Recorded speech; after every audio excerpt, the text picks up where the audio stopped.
The pitcher, steroid Santa Claus, kicks and deals. It's a long fly ball going back. And the ball shatters the sky, bringing the ocean itself down into the stadium. Oh, Simpson just broke this dream's reality wide open. Now we'll be right back after this word from oxygen, which Homer desperately needs to live.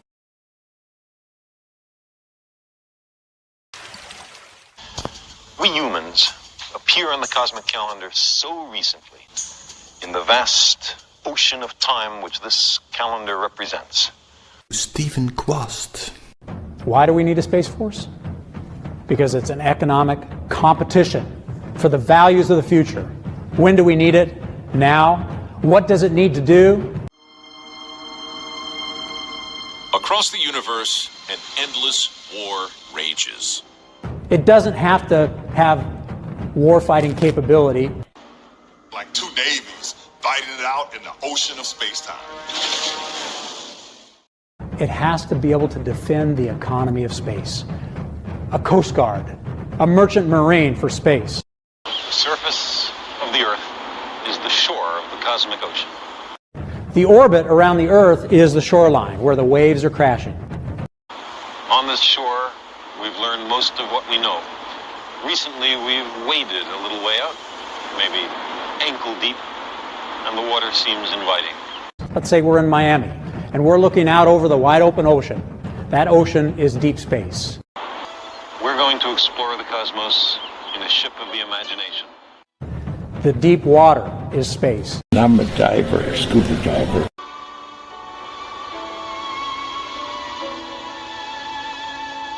We are far from the shores of Earth, in the uncharted reaches of the cosmic ocean.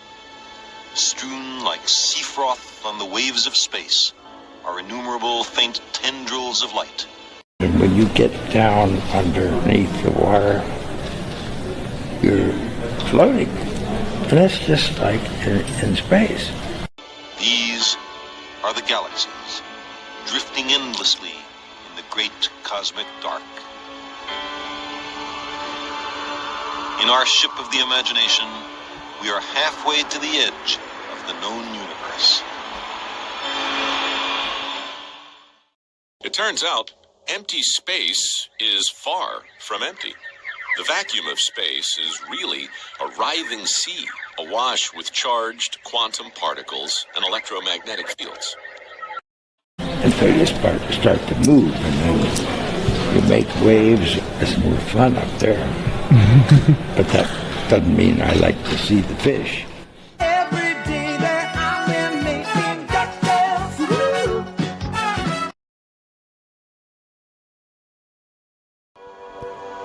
We are approaching what astronomers on Earth call the local group.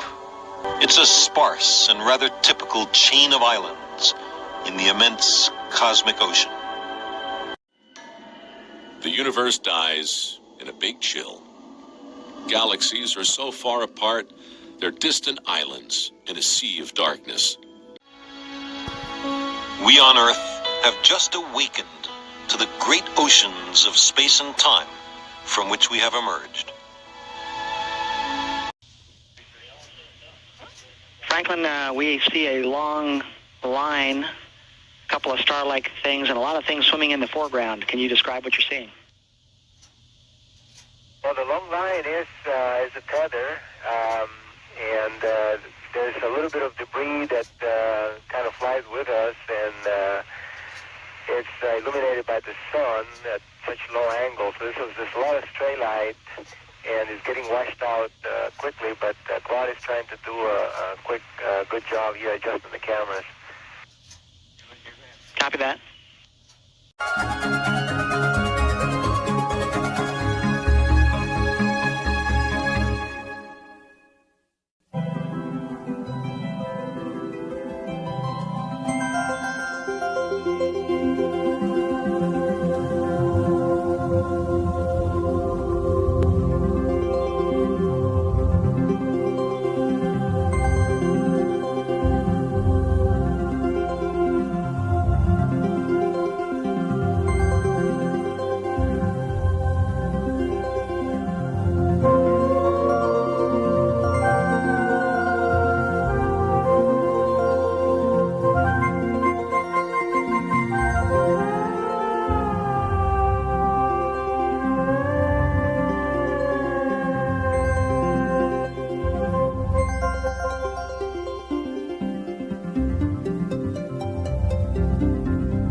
He sought a more logical explanation for the earth and the heavens above.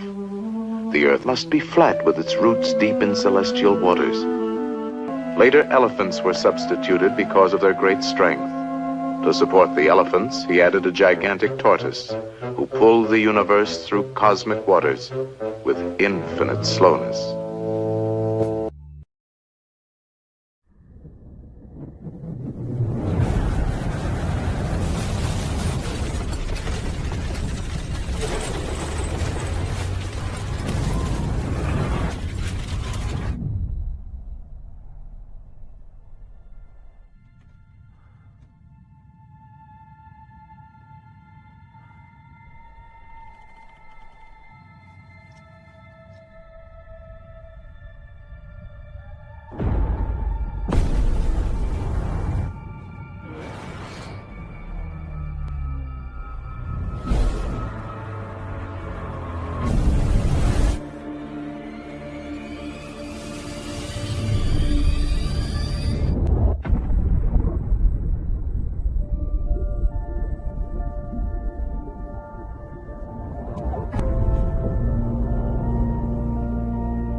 Seconds and counting.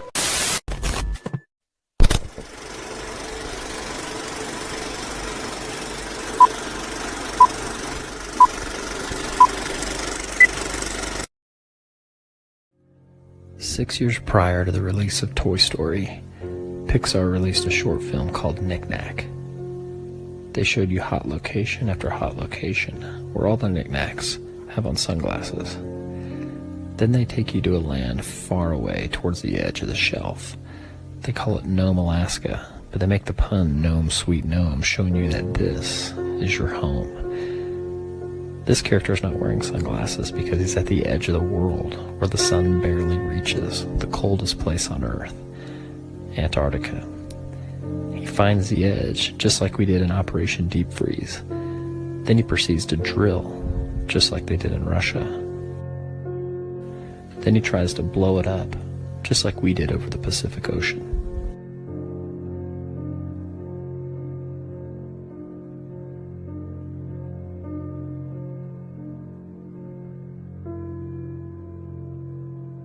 Again, symbolizing the edge of the known world.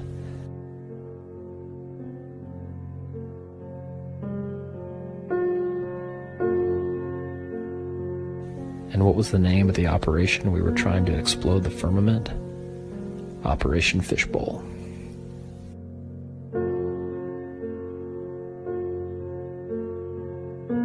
And we see here how if he actually did escape from his home sweet home, beyond the firmament, he would be in water. Pixar obviously got the attention of Walt Disney in this short little film, because Disney Studios has released every single Pixar movie. After all, Disney Studios filmed Operation Deep Freeze, and Walt Disney is an honorary member because he was there when they found the firmament of heaven and where it meets the earth. This is commemorated in his logo of the Magic Kingdom, depicting a firmament and a tower whose top would reach unto heaven.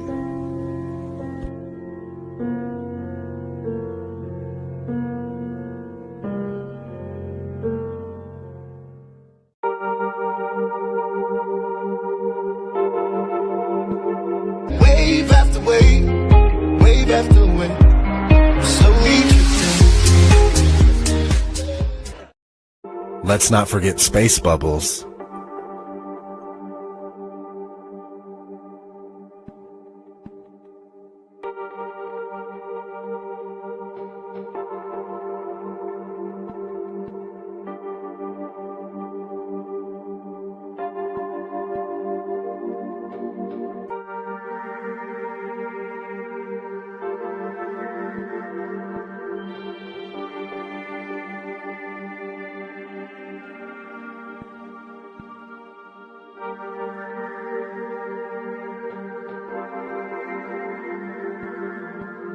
Dave Williams about to move out of the Kwast airlock. Those particles that you see emanating from the airlock is said by the EVA officer Paul Baim in Mission Control to be particles of water from the crew's sublimators on their spacesuits.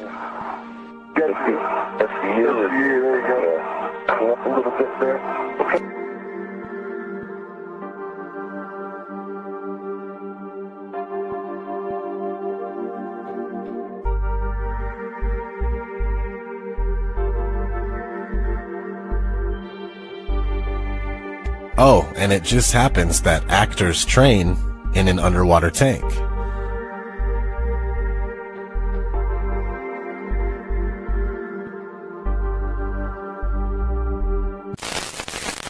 Chinese spacewalk.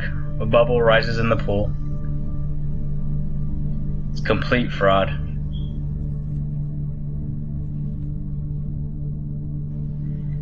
Here the helmet gets hit on the International Space Station and a bubble rises into the pool.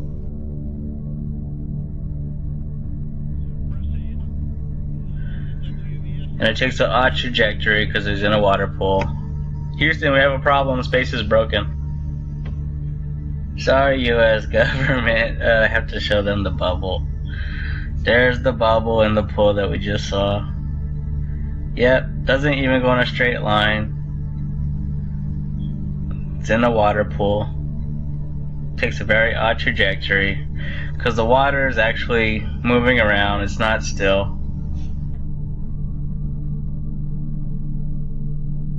Another aspect of the illusion of space travel is spacewalks. These are faked inside a swimming pool. It's a custom-built swimming pool, and that's a great way to fake zero gravity. About 6 months ago, in 2013, a gallon of water leaked into one of their spacesuits in a matter of seconds. NASA doesn't really have a proper explanation for how on earth this could have happened. There shouldn't be water leaking into someone's helmet and a person almost drowning in space. How can you drown in space? They now wear snorkels to make sure that they don't drown in space. How can this be happening? A snorkel in space?